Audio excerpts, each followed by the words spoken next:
spiritual pride is the main block to spiritual development and maturation in everyone.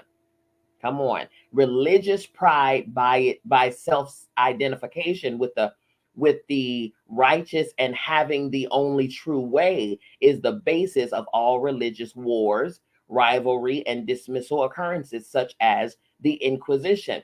That is so true, because no matter what religion you worship or follow or whatever the case, there is a divide because everyone in their mind feels that my way, this way is the only way. And if you're not following this way, then you're going to go to hell, or you're going to do this, and you're going to be judged. And you understand what I'm saying? As if God is so limited in his thinking that he's just going to pick one way to show the world who he is. Come on now. Like, don't do God. You feel me? Like, really, really open up your mind. Okay. And use critical thinking, because come on, that's common sense. But some of us, we already know common sense ain't too common. All right. Here we go. The biggest downfall of all is religious pride and considering oneself entitled to kill others who don't share one's specific beliefs. Come on here. All right. And all of us, the prideful feeling, I have the answers, blocks our growth and development. Yep. That I know syndrome. That's an I know spirit. It is interesting that the egotistical part of the mind is willing to sacrifice the whole remainder of a person for its own sake. Rather than admit to being wrong, people will literally give up the life of the body itself and sacrifice any aspect of life on the altar of pride. By example, religious wars and crusades. Male pride about those programs that our society considers masculine blocks the emotional and psychological inner development of most men in our society. Very true. I was just having a conversation with somebody about that man thing, that macho, man, I don't do that, man, that ain't, that right there, that male pride is what blocks most men from opening up themselves to vulnerability and openness and, gentleness and mildness and all of that stuff. Okay. Some women are now joining the ranks of chauvinism. It's true, which only compounds the problem and intensifies the battle of the sexes. Come on, that's a battle that ain't never stopped. Who's the better, who's this, who's that, Next section, vulnerability of pride. The prideful person is constantly on the defensive because of the vulnerability of the inflation and denial. Conversely, the humble person cannot be humiliated, for they are immune to vulnerability, having let go of pride. That's it. In its place, they have an inner security and self-esteem. Many people try to substitute pride for genuine self-esteem. However, genuine self-esteem does not actually arise until pride is relinquished. That's it. Come on. This good, y'all. That which inflates the ego does not result in inner strength. That which inflates the ego does not result in inner strength. On the contrary, it increases our vulnerability and overall level of fear.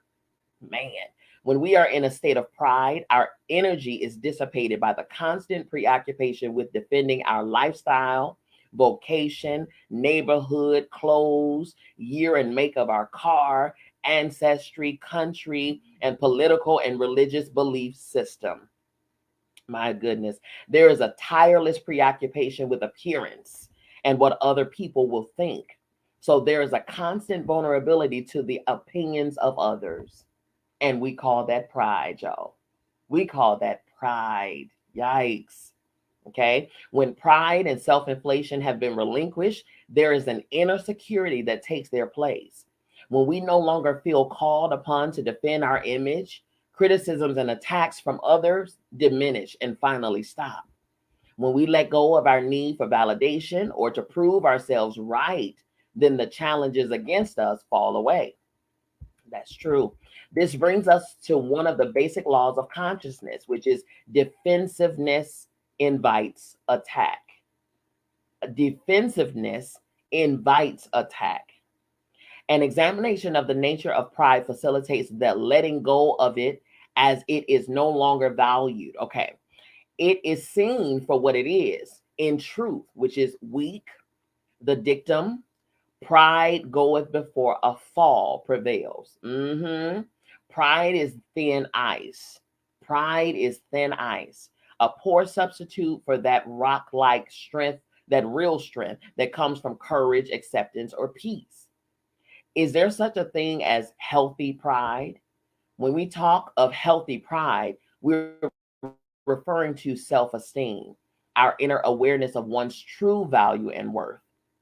This inner awareness is different from the energy of pride. Self-awareness of one's true value is characterized by lack of defensiveness.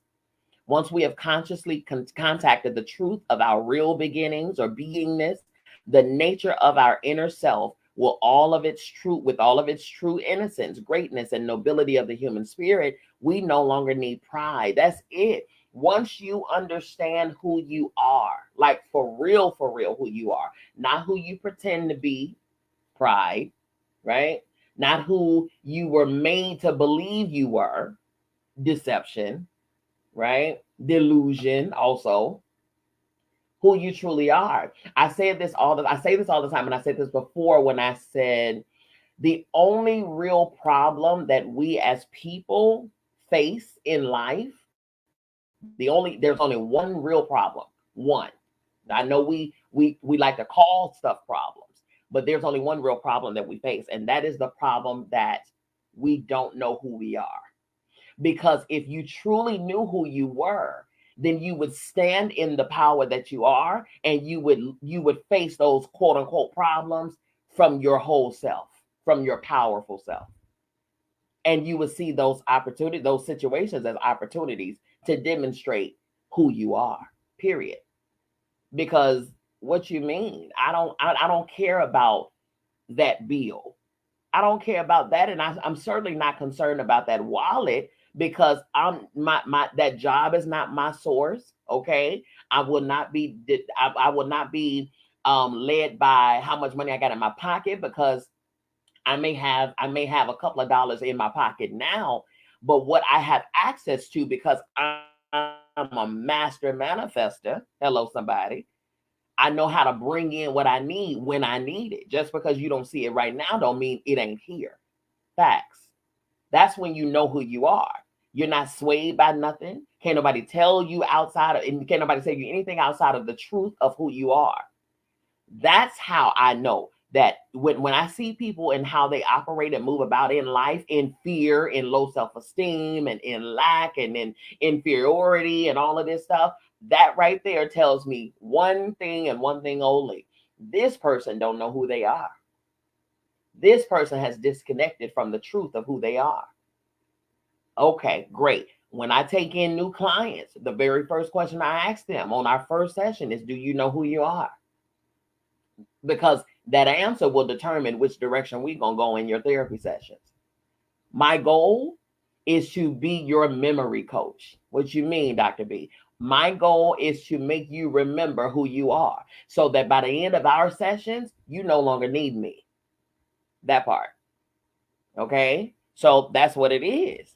That's what it is. When you understand, like he stated here, once we have consciously contacted the truth of our real beingness, the nature of our inner self with all of its true innocence, greatness, and nobility of the human spirit, we no longer need pride. We no longer need to try to convince other people. You understand what I'm saying? We just are that. We just know what we are. He went on to say, and this self-knowledge is sufficient for us. That's all we need. We don't need, Joe Blow's validation of me. We don't need Susie Q's compliment of me. I compliment myself. Anything that comes outside of what I give me is a bonus. And it's a confirmation to what I done already gave to myself. Hello, somebody. You understand? That ain't pride. That's just what it is. That's me knowing who I am. Okay? And when you know who you are and you feed it to yourself, you no longer are thirsty looking for it outside of you. That part. Okay? That which we truly know never needs defense and is different from the energy of pride that we are discussing in this chapter. Let's look at some of the kinds of pride with which we have been programmed and see how they bear up under examination. Pride of family, pride of country, pride of accomplishment are typically examples that come to mind. Is pride really the loftiest of human emotions? The very fact that it is characterized by defensiveness proves otherwise. When we have pride in our possessions or in some organizations with which we identify, we feel obligated to defend them. Hello, somebody. Come on, Democrat and Republican. Come on here, right? When we have pride in our possessions or in some organizations with which we identify, we feel obligated to defend them. Come on, Vice Lord. Come on, GD. I'm saying that because I know somebody listening. Yeah. Pride in our ideas and opinions leads to endless arguments, conflicts, and woe.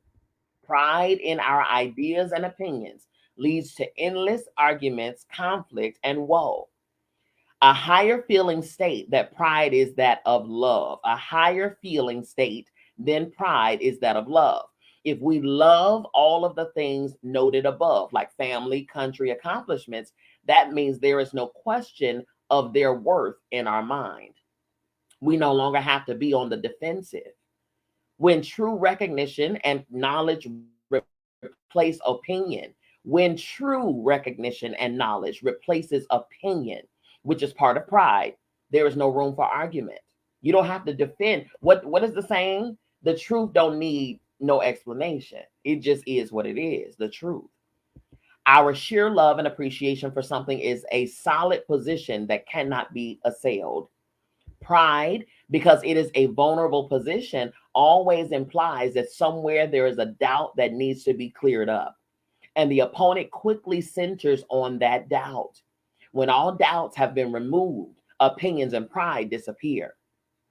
There's a subtle inference of apology and pride, as though the thing in itself was not good enough to stand on its own merit. Yeah, man.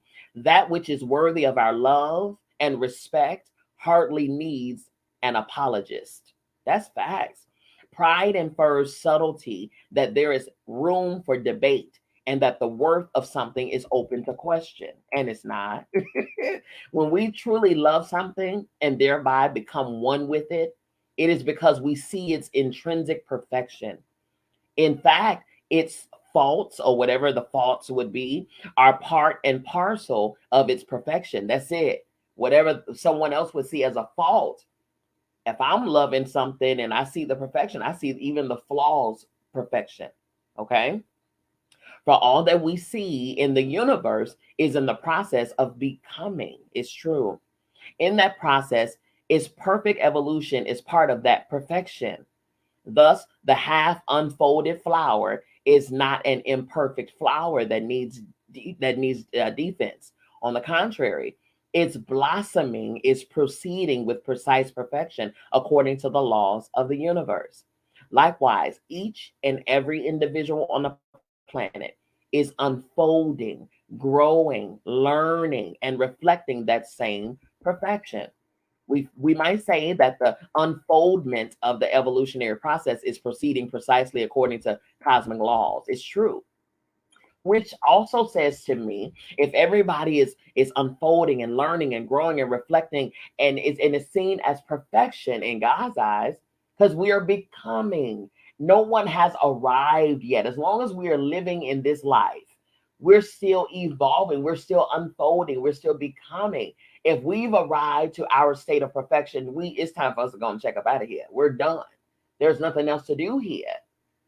But if we're still breathing, living, moving about, we're still evolving, we're still expanding, we're still, learning and all of those things. So even in that, even if it doesn't look popular to the society that we're living in, or even if it doesn't look glamorous or whatever, it doesn't mean that it's not perfect. It doesn't mean that it's not perfection. It doesn't mean that, it's not where you should be and how it should be right now. The operative words are right now. Not what it's going to be forever. It's only for right now.